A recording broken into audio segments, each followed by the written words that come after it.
Good morning. Welcome to another installment of our virtual seminar Grove. We are very grateful to be brought here by Cedar City and Bryan Head Tourism Bureau. And today I'm very excited to talk about some individuals that we don't often get to talk about within this collaborative process of the theater. Brian Vaughn, our artistic director. Who are we talking to today? Yeah, thanks, Michael. Like you, I am psyched for this panel because this is one element of the theater that I think is really interesting for a lot of people. And people don't know a whole lot of the inside outs to how these things happen. We're talking about fight direction and intimacy direction. And we'll sort of cover many topics here, but we have two incredible guests that are joining us today. We are joined by Paul Dennhardt, who was our fight director last season in 2019. 19. We'll shed a little bit of tear for 2020. And Caitlyn Herzlinger, who was Paul's assistant in 2019. But both of these fabulous people are also going to be with us this next season in 2021, both covering multiple productions. And for the first time in the festival's history, Caitlyn is going to be serving as our intimacy director. And we'll talk a little bit about that, about what that means and her role going into 2021.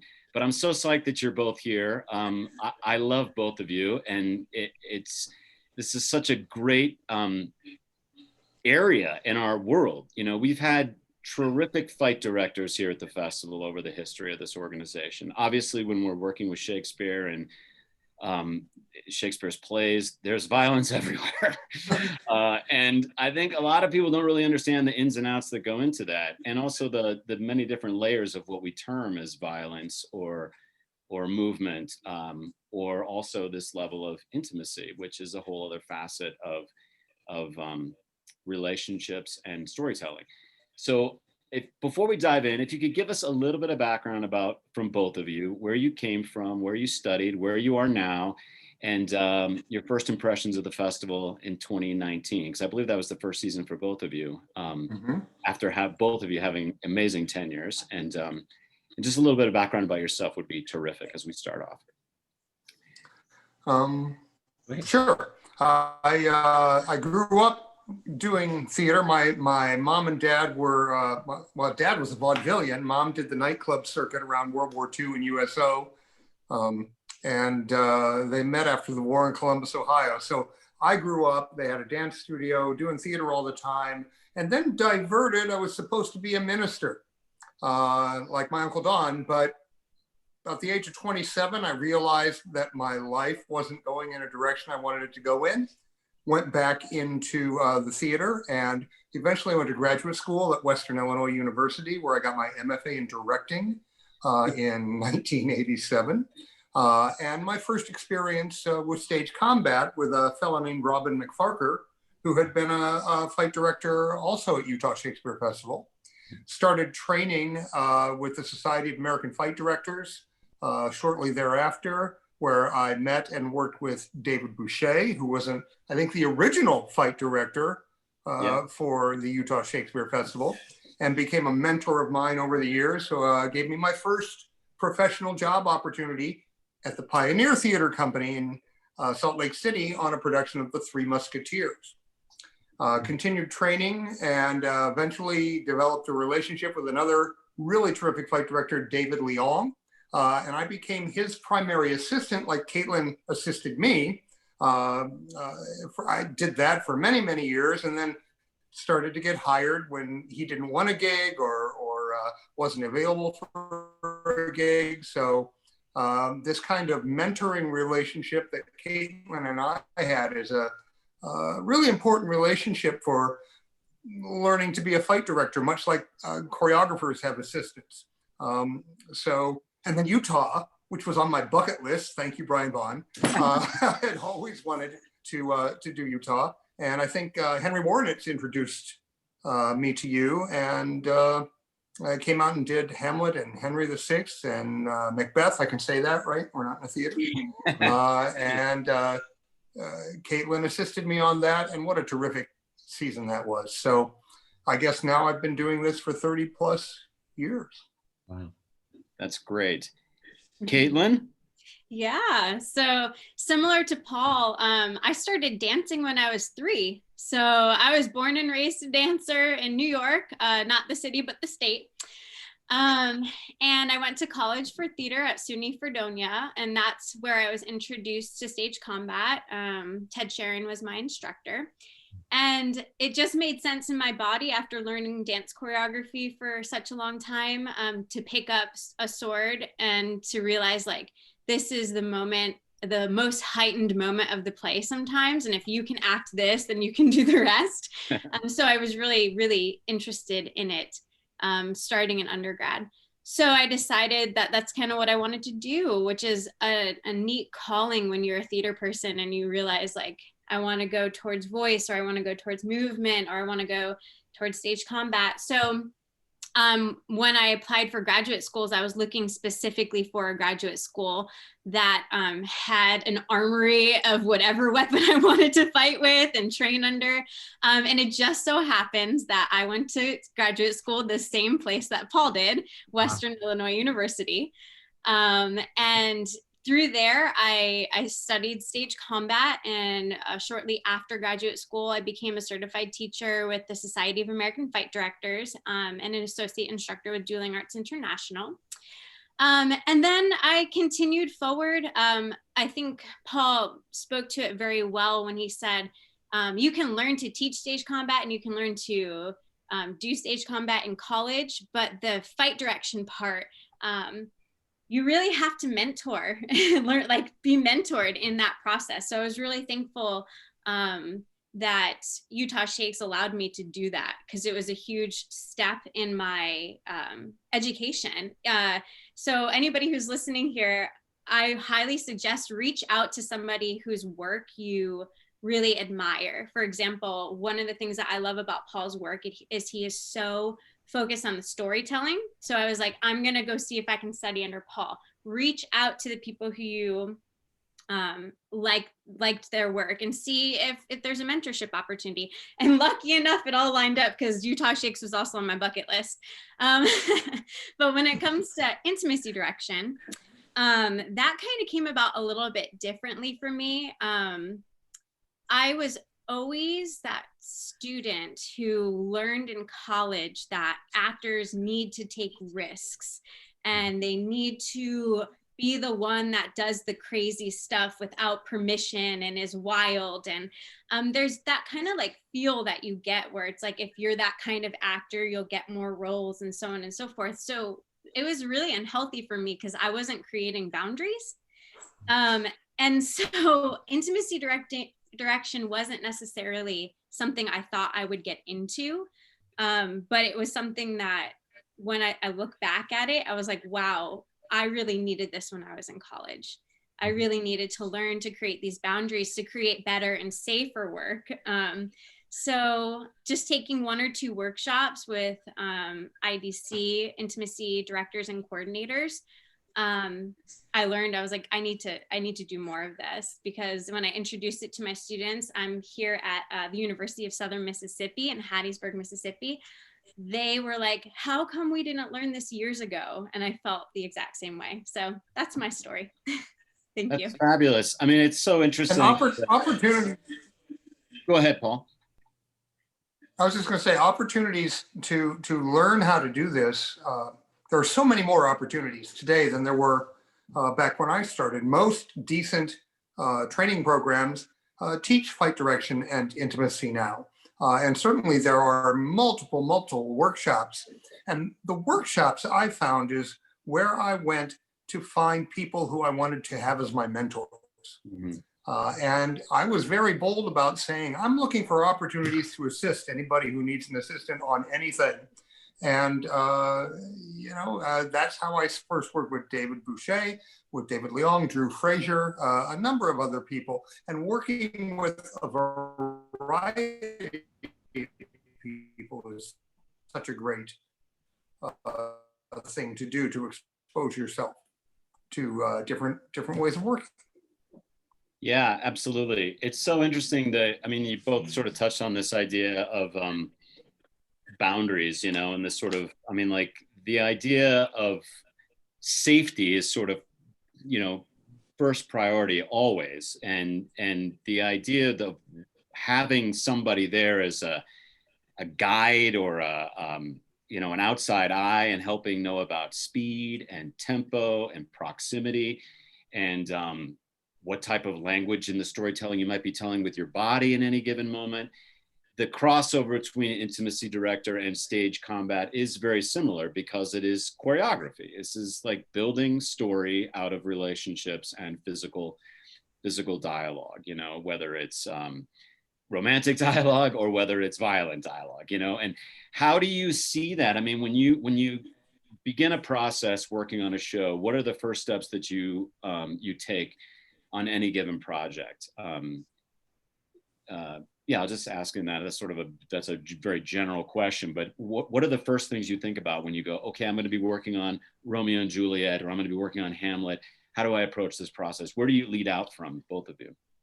Well, certainly I start with the text and read the text for clues. It just says they fight, but Romeo and Juliet, for example, talks very specifically about how Tybalt fights and how that might be different from Mercutio based on their personalities. And so after reading the text, it's a matter of collaborating at first with the director and the artistic team. And when we worked on Hamlet last 2 years ago now, we started talking about what's the story that we want to tell. Because I think that's the primary thing in terms of the artistry of it. Audiences don't know what a prie-de-faire is or the difference between an envelopement and a bind, but they do know the dynamic action that's happening between the characters on stage and who's winning and who's losing. And all of that has to be made very, very clear.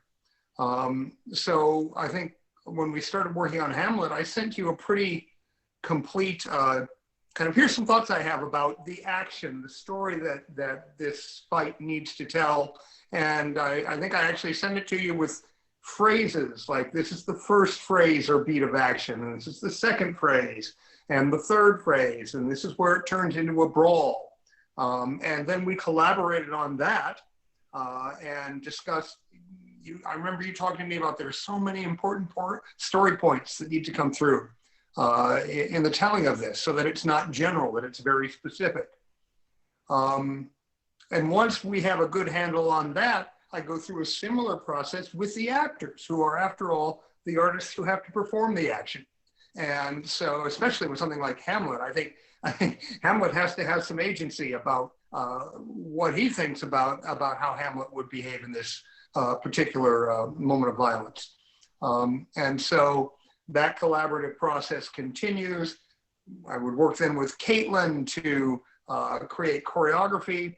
And the choreography in the theater, it has to be safe for the actors. It has to be safe for the actors performing the violence, the actors on stage viewing and sometimes being involved in the violence, for the audience. So that has to have primary importance, because this choreography has to be repeated sometimes 8 times a week. It's not like film where you get it, in the can, they used to say, and it's done. And where you can do it in small segments. We can do these couple of moves, and then we'll do these couple of moves, and we'll edit it all together. And in the theater, it has to be performed as a complete piece of action night after night. And so that has to be given some thought to. And it's really important in Shakespeare because oftentimes this happens at the end of the play, the climactic moment. And if you're Hamlet and you've been on stage for 2.5, 3 hours, right, you don't want to give the actors something that's going to be overwhelming. It has to be exciting. It has to tell the story. So I like to tell the story and go, what's the fewest number of moves? What can I edit and still keep the story clear and still keep it theatrically exciting? So those are just some off the top of my head thoughts about that. Yeah, and how wonderful were your actors in Hamlet that were able to perform that fight? Like, talk about training and stage combat and the ability and the energy that they had in their performance all the way through. And the fact that Paul and I created this knowing we are good sword fighters, and then putting it on their bodies, and they were able to pick it up and keep it up to speed during performance. Like, they were exceptional. So thank you for that casting. Well, Can I ask a question about that final fight? The specificity, and I love that you both have used the word specificity. The specificity of the storytelling and putting it in their bodies was so fabulous in that final fight. The Nick, that wonderful move of Quinn popping the sword up and looking at the tip and knowing what he's just been hit by. I mean, that's very specific moment, and then popping back to that. I mean, just really clear. And again, when I saw it, I remember, it didn't take me out, but I remember going, whoa, that's great direction. So can you all talk about how does that collaboration between all of you work? How do you determine, I think at this moment we need to do this. I think at this moment we need to, because the key is collaboration, and eventually you don't know whose idea it is. But I think, Caitlyn, you have said that's why this position is sometimes called fight director, because they are such an active part of directing that show. So how do you collaborate to build those specific moments? Do you want to answer, Paul, or do you want me to? You go ahead and I'll pop in. I mean, it's collaboration, communication. Paul touched on it already. Talk to the director. I like to talk to the director separately than talking to the actors, because if you talk to the director and they say one thing and you talk to the actors and they say another, then you realize that somehow there was a miscommunication for that moment. And then you can go, oh, what does this actually need to see? Plus, the actors need to feel this thing, but the director needs to make sure the audience reads it a certain way. Right. So you are the in-between. You are the eyes of, I need to set up this vision that we want the audience to get this out of it, and help the actors get there in that moment. So I think really the biggest thing is communication and just understanding that moment and the context of that scene very clearly. Cool. Great. Thank you. And Quinn had a lot to do with how that particular moment you referenced was played. Yeah. I think I talked to him about one way of doing it, and he thought, oh no, it's how about this? And I was like, well, yeah, that's terrific. And that's what makes it unique. I mean, I've done Hamlet, I don't know how many times. Yeah. Many, double digits, right? But each time it becomes different. The director is different. The design and the space is different. The actors are different. Although in Hamlet, funny enough, Chris had been Laertes for me like a year before at a different theater.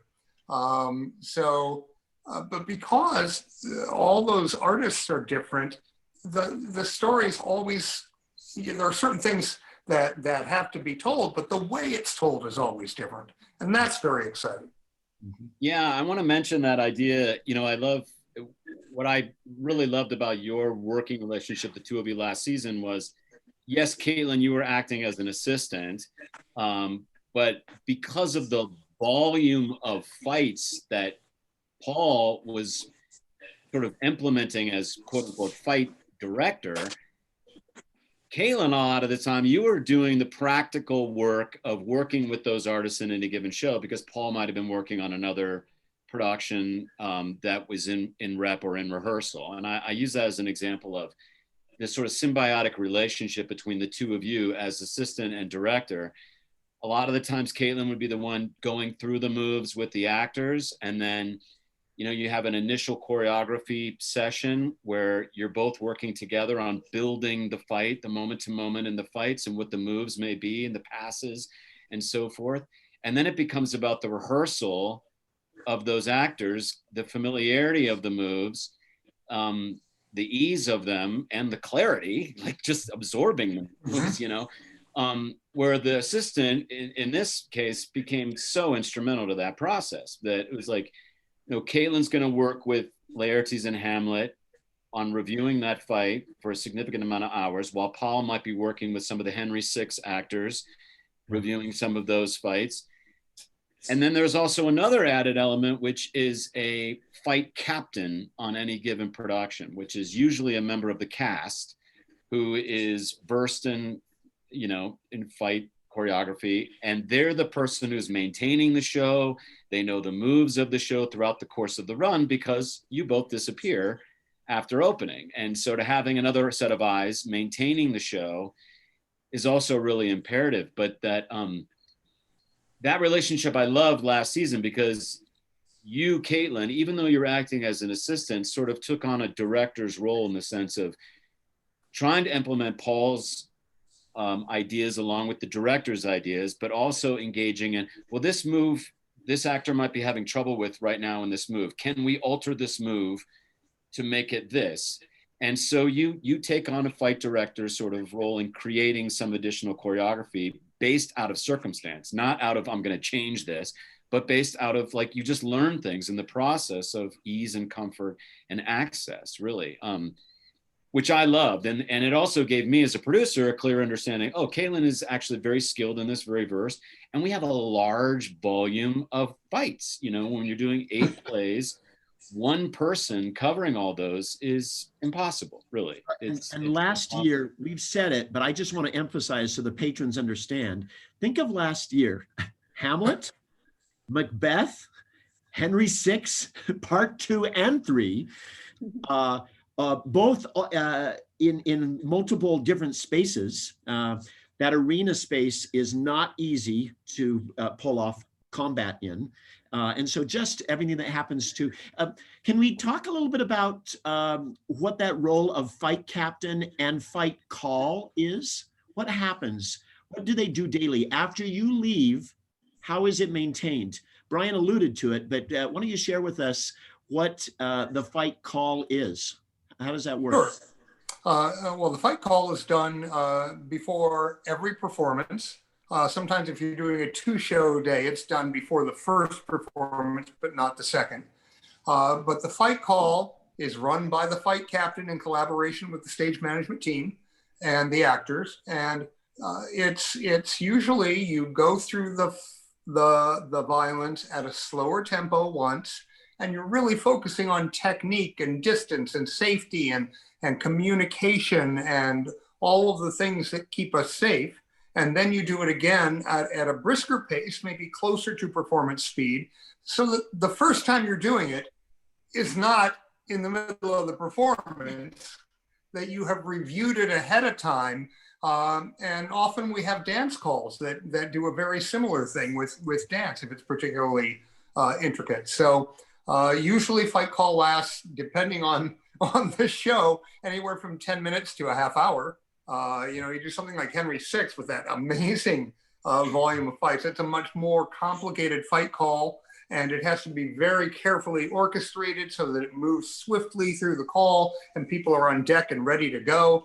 Weapons are already in hand. They don't, I have to go get my stuff. No, it all has to be mapped out in advance. And the fight captain is the indispensable artist that does that and maintains the safety for all involved, both actors and audience, throughout the course of a long, long season like we have at Utah.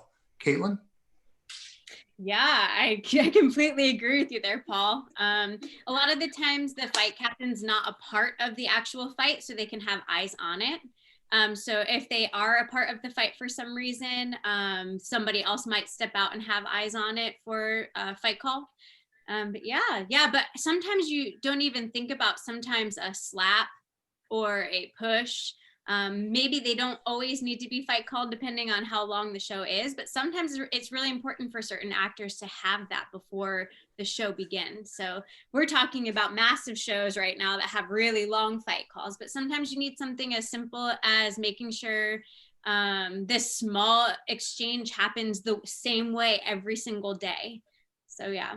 There were things in Hamlet that we didn't necessarily fight call every night, but we always let the actors know that if they felt there was a need to fight call it, all they had to do was ask.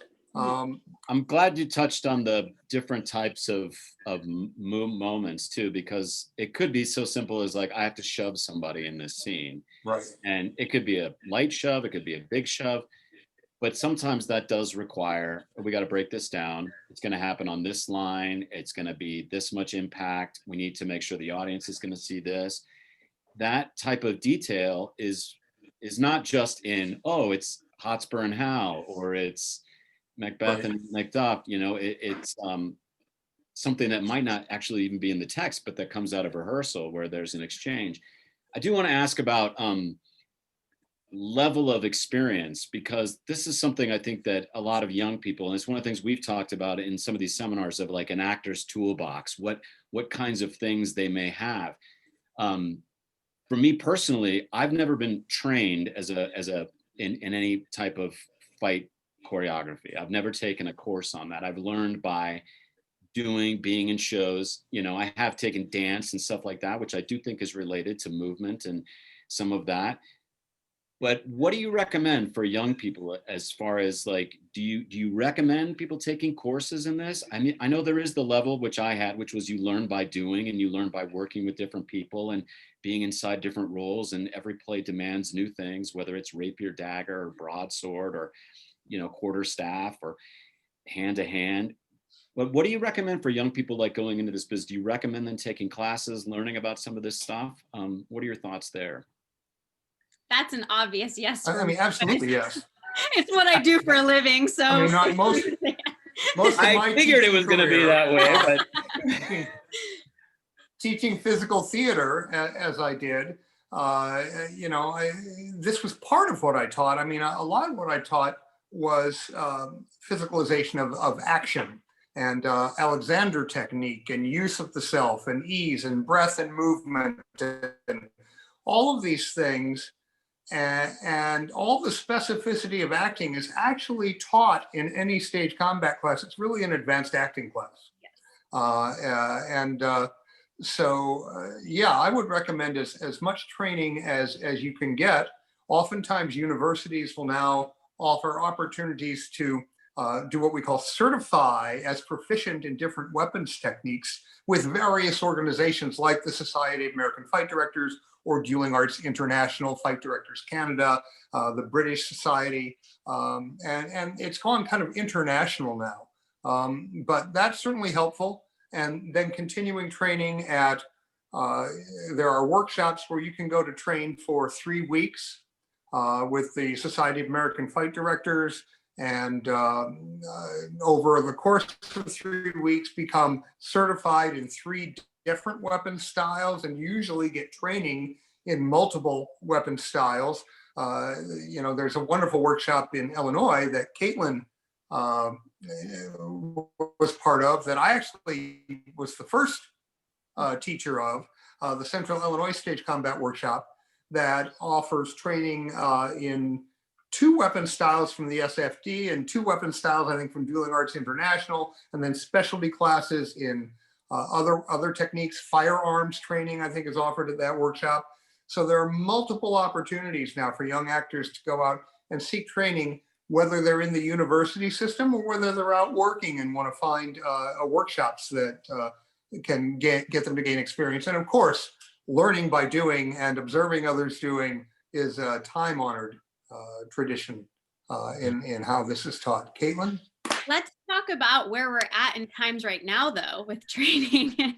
So there's not a lot going on face-to-face right now, but there is still online workshops. Now you're thinking like, that must be crazy, but there, like Paul talked about, there are things that are going to support your stage combat learning that you can learn online. So we've got some websites that I forwarded to them that hopefully they'll pop up for you, but check out what kind of virtual workshops are happening here, because that always is a really good start if you're not sure. Additionally, there are scholarships. So if you're nervous about financial issues or taking time off, now is the time to apply for those scholarships. But yeah, Brian, definitely, especially if you're a actor or actress that tends to be cast in roles that are going to have fighting, go get that training. It's just going to give you the one up, and we're going to love working with you as a fight director or even intimacy director. If you have training in that, you can go to workshops and train in that as well. Yeah. And there are online workshops for that right now, just learning about what intimacy directing is. If you walk in with some sort of knowledge, it's going to help us out a lot. So Well, yes. I love that, because obviously, everybody's at a different level of their experience level, and I do think there's a great deal of learning that happens in a production, because you guys are very, very skilled in that of going, we're going to break down the fight. And some people are more experienced than other people. They're quicker to get the steps. They're quicker to get the moves, the footwork, whatever.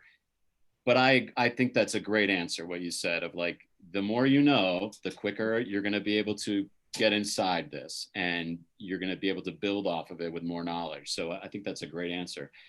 I do want to ask Caitlyn, specifically about how intimacy direction has evolved. And, this is a new thing for us here at the Shakespeare Festival. I'll be completely transparent. We have never had an intimacy director, but this is more and more becoming the trend within our industry. And it makes sense. I mean, it absolutely makes sense, because there is storytelling and intimacy that needs clarification and boundaries and all those things. Can you give us a little bit of background about, your goals as an intimacy director, as well as maybe some of the progression of what it has become, and just lay it out for people, because I do think it's fascinating. And there's also, it's new, so what are your thoughts with that? So it's really interesting to think we've brought in fight directors, and that was a new thing for a while in theater. The fight director was the new thing. And we were like, wait, why didn't we do this? We need to protect our actors' bodies so that they can do violence repeatedly. Like, this is insane. But we never thought mentally for actors. So now we're getting through this new phase of, oh, we're protecting their bodies, but now we also are here to protect their minds. Because, the best artists are sensitive. We are very sensitive people. And that's what makes our art so good, is we are there in that moment. So my goals as an intimacy director, my process / my goal as an intimacy director, is to walk into a performance space or walk into a rehearsal space and just make sure that, one, it's always storytelling. I already talked about that. We're all on the same page. We're going to tell a story. We're going to choreograph this, make sure it's repeatable. We're going to make sure that there's no surprises, that everything's been discussed prior of what is expected in the moment. But then additionally, as an intimacy director, I study different things such as conflict resolution, mental health first aid, a bunch of different diversity trainings that I've done. So I'm also in the room to just be aware of everybody that's in the space, not just the actors. I'm an advocate for the actors and helping them create their boundaries, because when boundaries are created, beautiful, beautiful art can take place. And beautiful moments can take place when there's trust. If you don't have trust and you don't have those boundaries set up, then you get to that awkward, like I was when I was younger, I'm going to take these risks and not ask questions, and I might make somebody feel uncomfortable, and I might overstep my boundary or might overstep their boundary. Yeah. So my goal is to kind of walk in and make sure everybody in the space feels good and that it's all communicated. I'm not going to say there isn't going to be uncomfortable moments, because that's what theater is. We do those uncomfortable moments.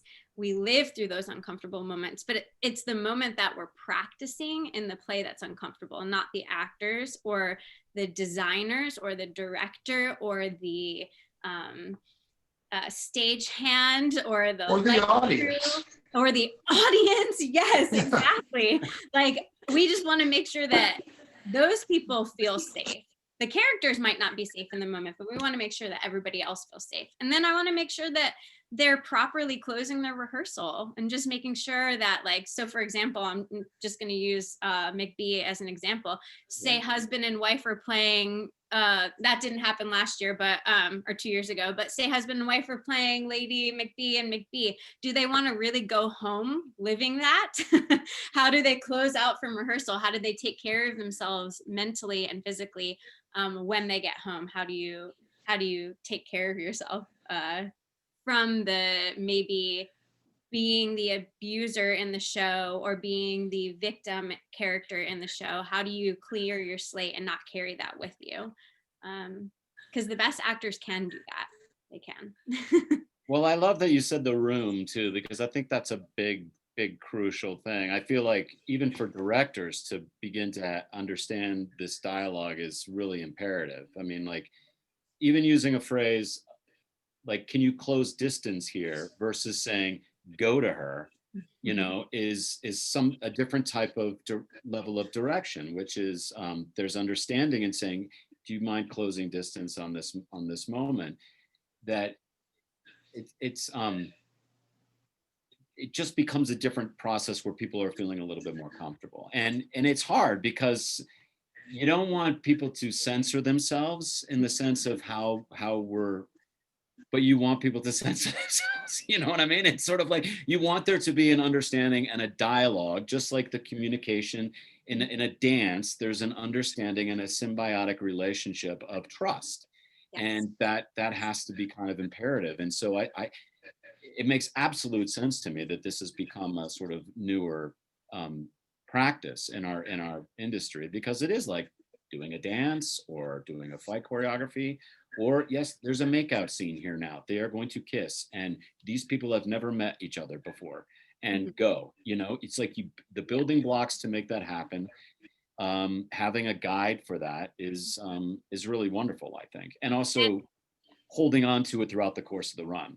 You know, the building blocks. Very important. And it's really fun to come in and choreograph those moments as well, especially when you have consent in the room and the boundaries set up. The storytelling of that moment can just get so much more interesting and more beautiful. And yeah, it's a blast. It's great. So I want to remind our patrons that we're having a great discussion, and there's some really wonderful resources that are being placed in the chat as well, so that you can see those resources. But if you have any specific questions for Paul or Caitlyn, feel free to share those within the chat. We actually have a couple of questions that are starting to come in, and you've both alluded to this. You end up working with actors with a wide variety of training and experience in stage combat. And I'm sure when you first do your first initial sessions, because you've been doing it for so long, you know, okay, it's going to take a little longer with this actor. Oh, this actor is going to pick this up right away. We need to do things to make sure that these two actors that are playing with each other will keep each other safe through this extended run. How do you make allowances for the differences in training and expertise that you get when they come into the room?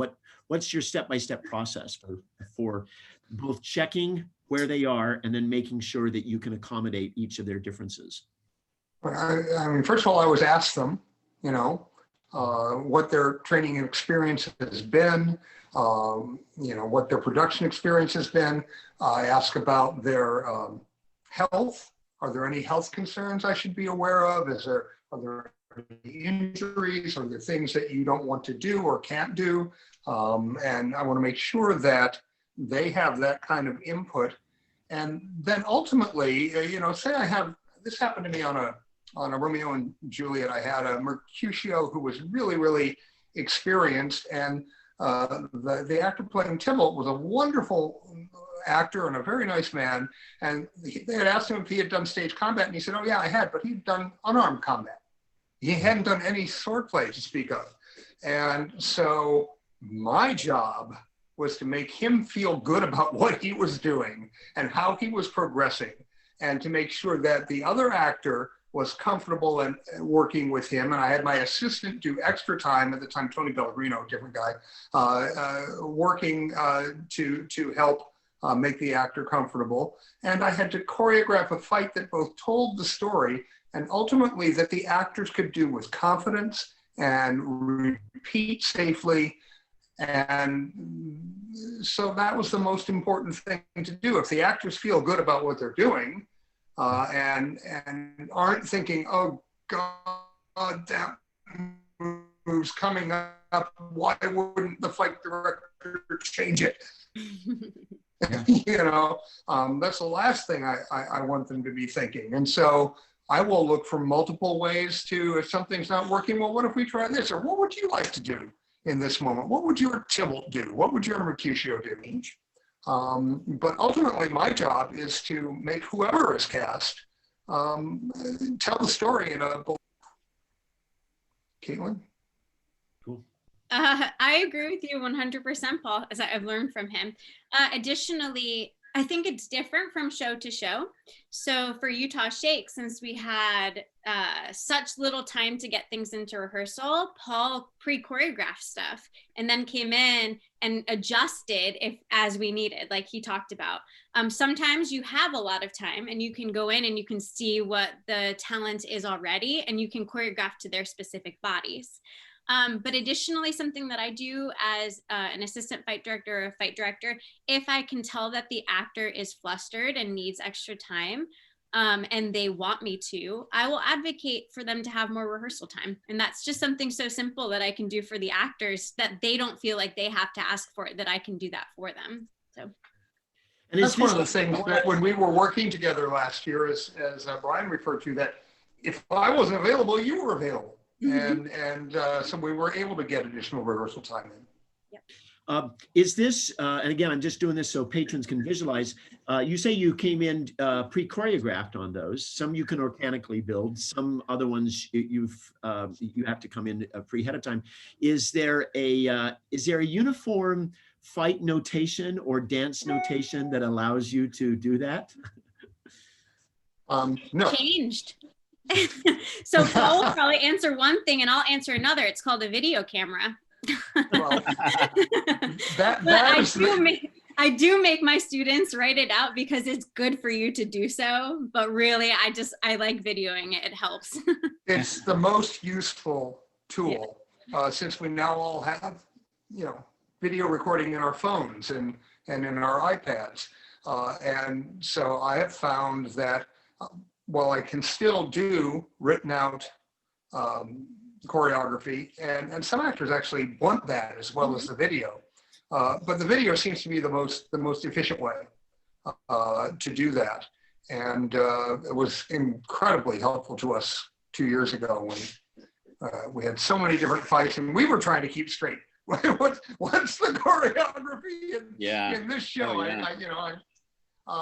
But it was a mixture of that season of some pre-choreographed work and some work that happened spontaneously, kind of with the actors in the rehearsal hall.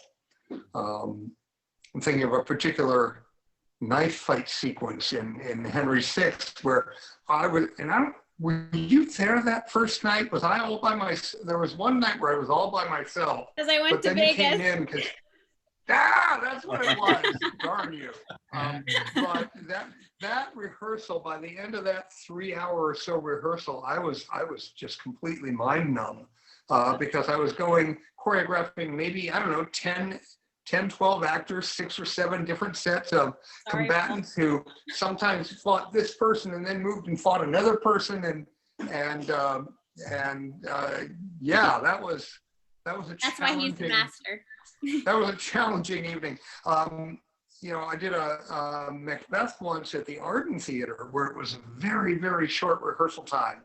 So I was teaching at the time. I'm retired from teaching, but I workshopped those fights with my students and videotaped that, and then took that and showed the video in the first rehearsal and used that as the foundation for choreographing these big battle sequences.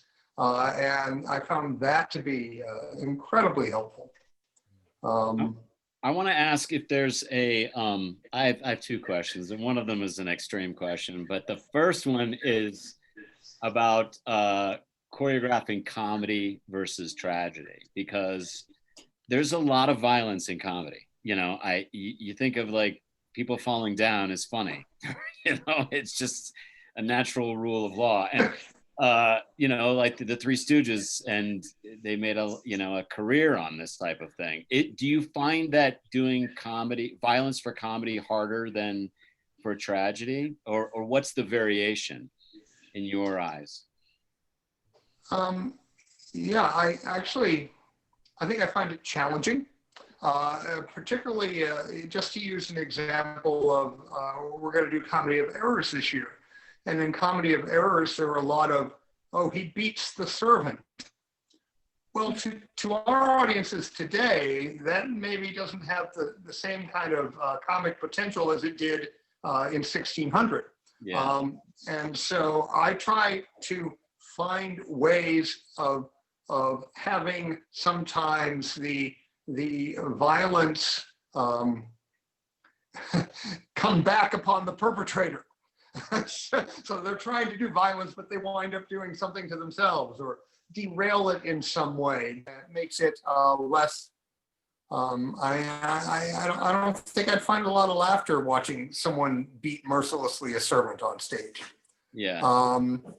I think also finding ways to kind of derail the audience to think one thing is going to happen, but then something else happens. So I did Deflator Mouse once, and there's this scene where the drunken jailer supposedly falls down the stairs. I had a particularly adept actor who we padded. I was buying pads for horses, things to put, underneath his costume. And we had this very steep stairway that he had to fall down. And I had him starting to fall and oh, I'm going to fall, and oh, he's going to fall, and oh, he stops himself. And he wipes off his forehead, and he leans on the rail, whoa, down he went. So I tried to make them think, oh, it's not going to happen, but then it did. And he fell all the way down to the bottom of the stairs, and then got up and turned around and took a step and fell off the platform that was at the bottom of the stairs. And then I had him kick the platform, and that became an issue.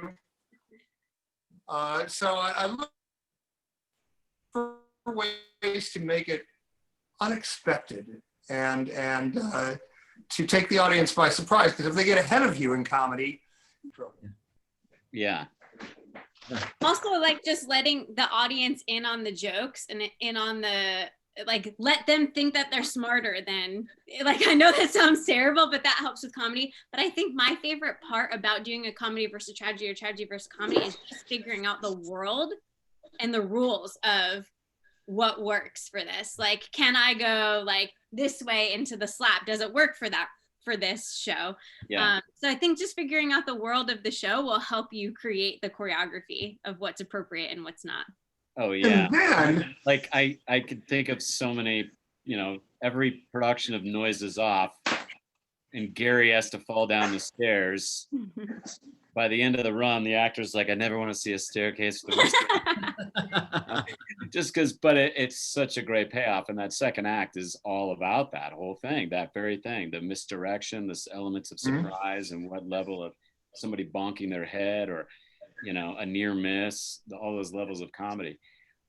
Around that same idea, Caitlyn, do you find this, actually someone asked this question, Susan says, is it harder to stage violence and intimacy in smaller spaces like the Ains? In our Ains Theater, for those that don't know, is a flexible space that is only 200 seats. The audience is closer to the actors, and the actors are closer to the audience. And sometimes it's in the round. So it's hard to hide. What is that like as far as the variation? Yeah, violence is harder, definitely. Because there's a lot you can hide putting it on a proscenium stage. So yeah, violence is a lot harder. When it comes to intimacy, I think having a closer audience and having a more intimate space is actually really nice for those moments, because you can make them more intricate, but at the same time you do have to be careful of that line of comfortability for the actors, depending on how close the audience is, and the audience, depending on how close the audience is. So you really have to just pay attention to where you're putting the moments, and that's where the intimacy director and the director have that kind of conversation. Cool. I know both of you are teaching and actively teaching now through this time of COVID. Before we got on camera, there was some really beautiful stories you both were telling about combat and intimacy variations that you have to do in your instructional practices as you're teaching. Could you share some of those things with us? Like Paul, your final fights, what you had to do, and Caitlyn, what you're actually doing today as well with your green screens. So go ahead, Paul. Well, last spring I was teaching a sword play class, and everything was going swimmingly, and then COVID hit, and classes all went virtual.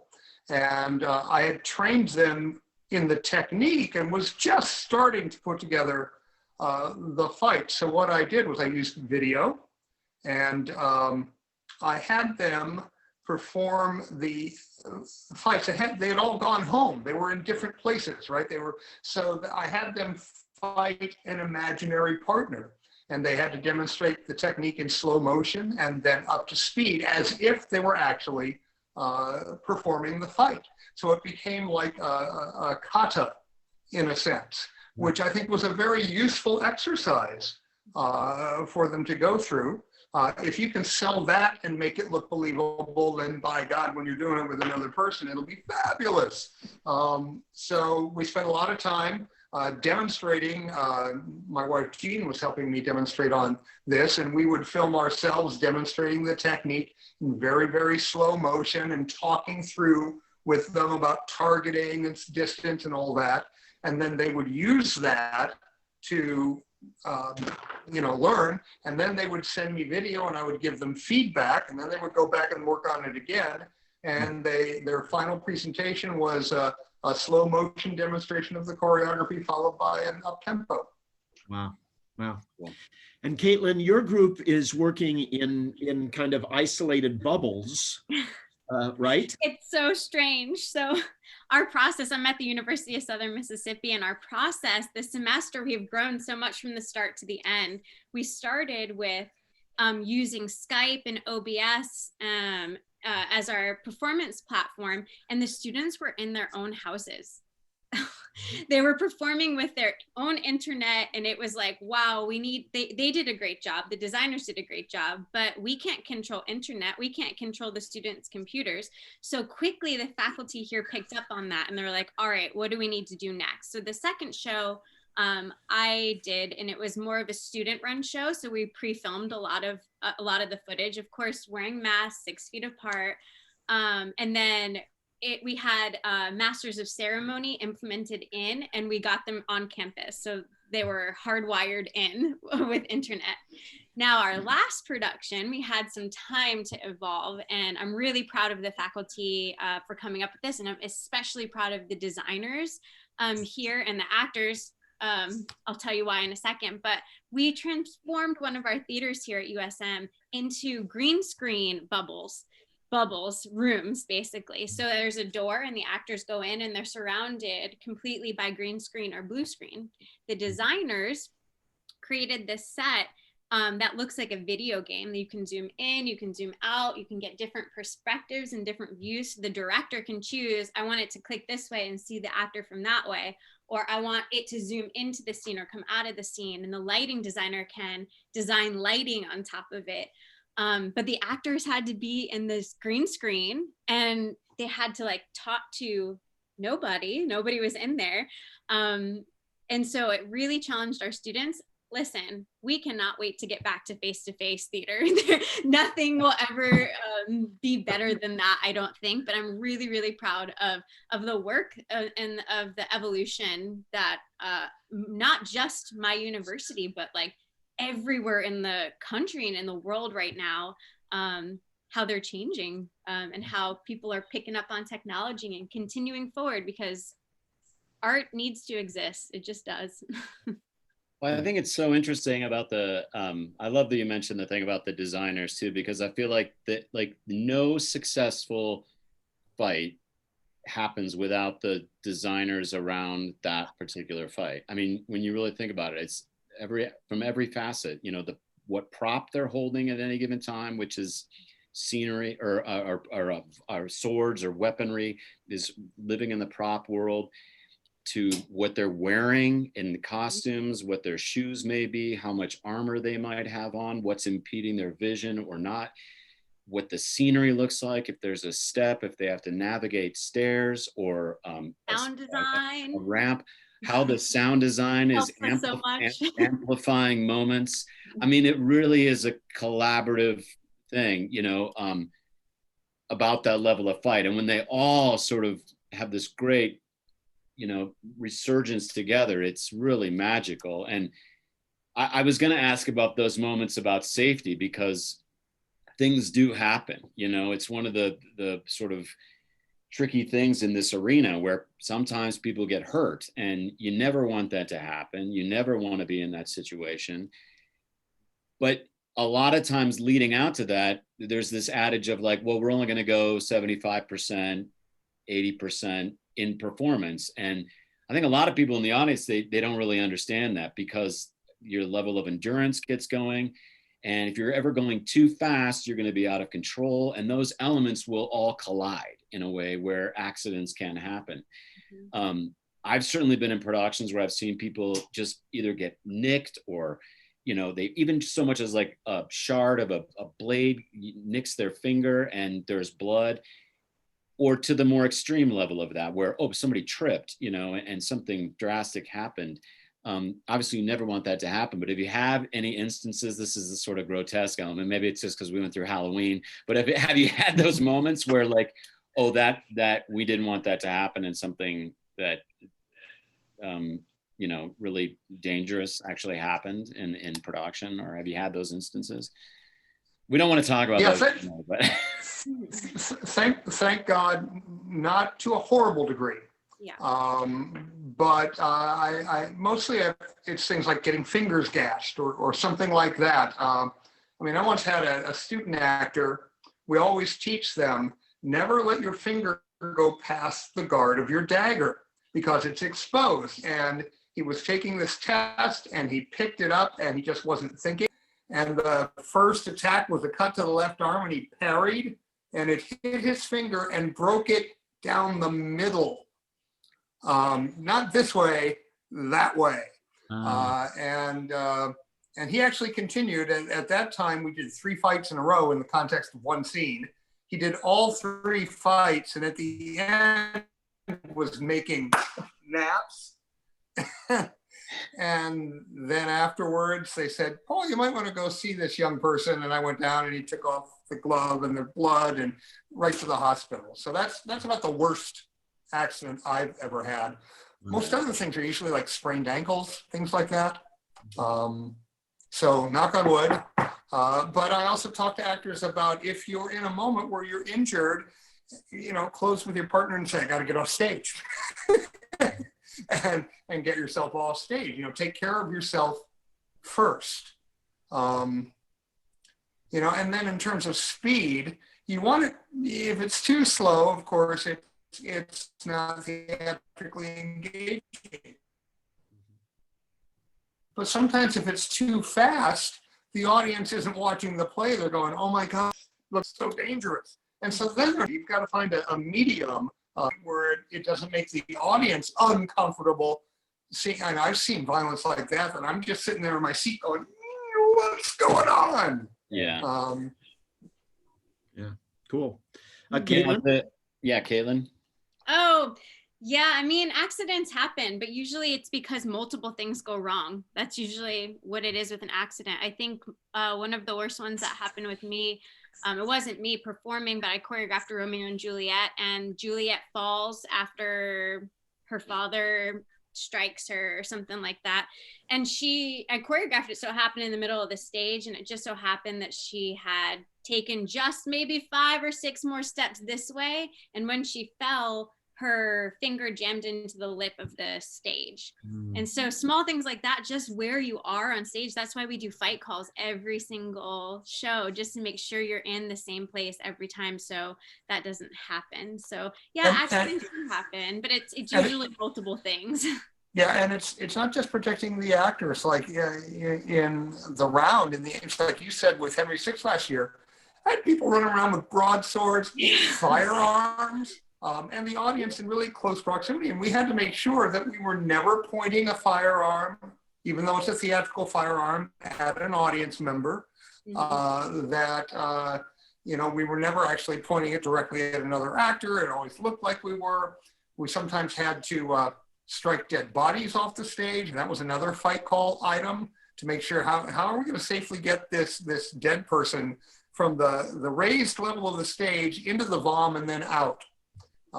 Yeah, and so that was all rehearsed and planned. Every front row seat of the Ames Yeah. Theater. I sat in every front row seat during the fight to make sure that the front row is safe. Yeah, the getting the bodies off stage is a thing that a lot of people don't ever really realize, that, you know, if somebody dies on stage, if there's another scene after it, you got to most of the time get them off stage. So. That's how the lighting designer can help us out. Yes, Oh, exactly. And we had the one murder that we wounded the actor on stage, and then he was crawling into the vom, and the actor just walked behind him and slit his throat. But then he was mostly out. So when the light shifted, he was able to sneak on out. So, you know, all kinds of tricks like that.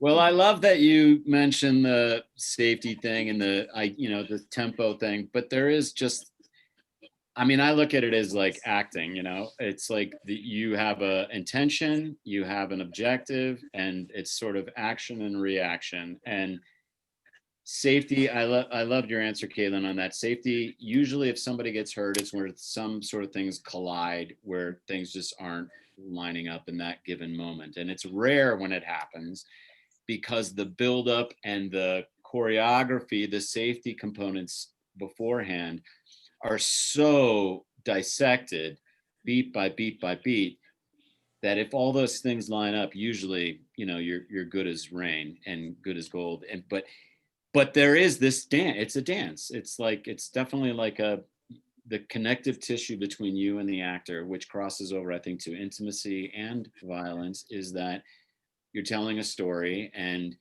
it's kind of where the acting comes in, you know. And like you mentioned, Paul, it's like if you're going too fast, you'll miss it, and you're actually your intentions are probably too over the top, where you're not actually really engaged with your true intention. And if you're too slow, it's too you're thinking about it too much, or it's thinking too much. It's just finding that pocket of safety, connect, action, reaction, which is acting, you know. And it's an integral part. And we try to rehearse that. What you guys do is an integral part to the success of playmaking, storytelling, you know. It's great. Most people wouldn't believe how long you have to do in rehearsal, going almost Tai Chi slow, to achieve that specificity of intent, and to so layer the muscle memory that when you're doing the fight, you don't have to think about how you're doing it. You're performing the action. Yeah. And that will also really clarify the intent and the storytelling. Well, I love those moments where you're in a production and you're halfway through the run, and it's a Valverde-Cyrano fight, or it's a Hotspur-Hal fight, and you're so dialed in with the actor that you can sense where, their cape went over their arm in this move, that they have to adjust, somehow get that cape out and still engage in the choreography. When you're so dialed in to that relationship, is really, it's unlike any other moment. Live theater. Yeah, completely. And that's what you want all the time, just that awareness thing, which I think leads to that sort of thinking with the Tai Chi element to this. It's just like this movement together. It's a clear flow of energy between the two people. Awesome, love it. Well, we knew we wanted to do a session with you two because of, again, unsung heroes, people we don't think about, but a really important and intricate part of what the storytelling and magic of theater is. I'm going to refer to that last fight in Hamlet again. Chris climbed up those stairs, thrown against that railing, and I watched that fight night after night after night, and he tripped as he went out consistently every night. Audience doesn't know the spontaneity and the quality of but that was a highly, highly rehearsed moment. And we were blessed with Chris, with Quinn. We were blessed with Chris and Quinn, and with Brian, he understood the amount of rehearsal time needed, and getting rehearsal time with Hamlet. Oh, yeah. Is a challenge, but it's so necessary. Well, that's another thing with all these plays. These, most of the plays we're working on are 5-act plays, multiple characters, big scenes, big relationships, big storytelling. And then there's like skirmish. They fight, what the level of that in the midst of that changes. And yeah, when you only have so many hours, you got to tell those fights well. You got to make them specific, and they've got to be just as clear as any other acting moment in the play. Well, we are looking forward to having you return and join us this summer. Looking forward to seeing you all in 2021. Thank you for accepting those contracts. We know you're in the middle of those conversations and discussions with directors and designers right now, and we're grateful for that. I'm sure we'll hear from you again in this forum. Brian, do you have any last comments before we say goodbye? No, thank you both. I think you're both incredibly inspiring, especially for young artists. Just to sort of, this is one thing I was really loving about this panel, was like exposing this world, which I think is actually a very beautiful community, the fight, direction, intimacy community, because it's imperative in the work that we do. And so it's really great getting some insight into that, and also the avenues for people to go down this road. Which is great. It's wonderful. Thank you guys both for being here. You're awesome. I can't wait to see you face to face, get in the rehearsal room. Cool. Looking forward to it, Brian. So grateful. And thank you, Michael. And Caitlyn, you're the best. If anybody needs a fight director and a scene director, there she is. Both of us. Hire us together. We love working together. Right? You can find contacts for many of those organizations they were talking about in the chat. We're very, very grateful to Cedar City Brian Head and Tourism Bureau for making this possible. We're also grateful to you as patrons who are following us every week through these conversations. If you have missed some of these conversations, all you need to do is go to our website, bard.org, go down to the bottom of the page where it says Virtual Festival, and there you will find multiple links that would take you to our YouTube channel, which we'd encourage you to subscribe to, where you can get these conversations. Next week, I'm very excited because we're going to talk about the run crew. And in fact, we've got 3 individuals coming who have worked on a run crew. And if you know about the elves and fairies who make this magic happen, late night, early morning is changes.